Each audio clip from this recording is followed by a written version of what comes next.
పడవ తీసుకెళ్లి గుమ్మం దగ్గర పెట్టి వస్తాడుగా.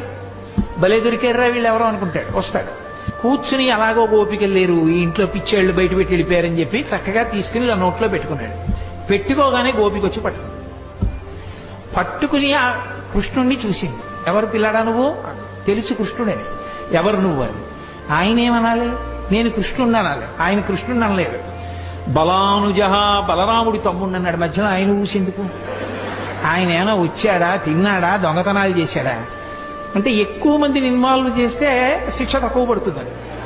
అందుకని పాపం ఏ పాపం ఎరగని అన్నగారిని తీసుకొచ్చాడు. నా పేరు చెప్పడం మానేసి అన్నయ్య పేరు చెప్పడం. ఇక్కడికి ఎందుకు వచ్చావు?